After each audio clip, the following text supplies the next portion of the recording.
Hello mga ka-idol, mga kabayan, pakinggan natin ang sinasabi ni ah, sinasabi ni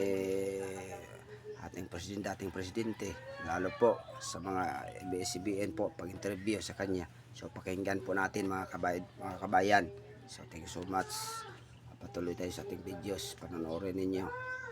Na pinapakita sa akin, kung mayroon ako na ang pumatay, hindi na kailangan ang pulis. Ako na mismo ang...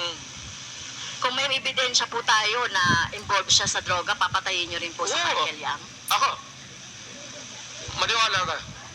Kung may mga ebidensya po, Oo. papatayin nyo? Sasama, tawagan kita kasama ko. Hindi po. Ayokong ayoko maging katulad ninyo, no? Ayokong masama doon sa patayan. You will be witness to a murder. At ito ay magsisilbing lesson, Mr. Chair, kay Mr. Duterte, no, at sa mga susunod na mga mamumuno sa ating bayan. Hindi po solusyon ang pagpatay, no? Kung walang mga hanap buhay, bigyan ng hanap buhay. Pagsikapan dito nga, 'di ba? Ginagawa nga natin ng buong makakaya natin para bigyan ng kahit papaano ay tulong yung ating mga mamamayan. So hindi po ito dapat patayin, no? So mukhang mali po yung line of thinking Hindi ni dapat, ma. Pero kung talagang... Mr. Duterte. If the situation calls for it, I will not hesitate. And the police should not hesitate. Especially facing a criminal who is also going to kill you pag hinuli mo, dapat patayin mo talaga. At ayaw ko makita na buhayan kasi gamutin mo pa sa ospital, magastos pa ang gobyerno, tapos natapon mo doon sa prisuhan, pakakainin mo pa. Tapusin mo na. That is my philosophy. And I don't believe in you, If Mr. you Mr. do not Chair. like if you do not like my ideology, fine. That's mine. Bahala ka na sa buhay mo kung ano yun. Opo.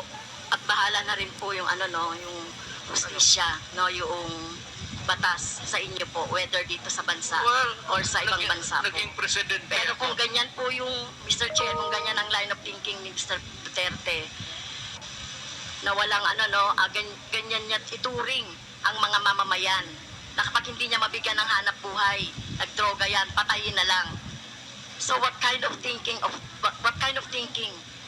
that, Mr. Chair? Right thinking. That's yours. What Sa ano niya yun? what can else can you think of? It's the right thinking.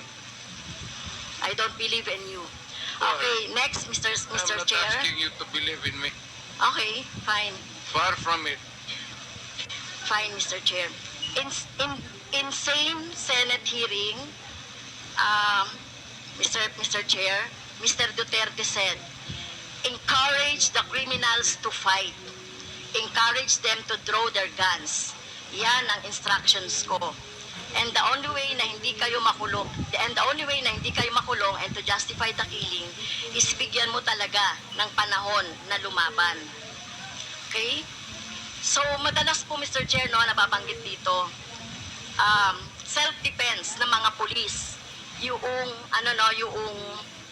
ginagawa nilang pagbaril o pagpatay sa mga biktima ng or yung mga hinuhuli nila at pinapatay nila. So, as a lawyer, Mr. Chair, tanungin ko si Mr. Duterte, ano po ba yung elements of self-defense? When your life is placed in danger, whether as a civilian or a police, you have the right to defend.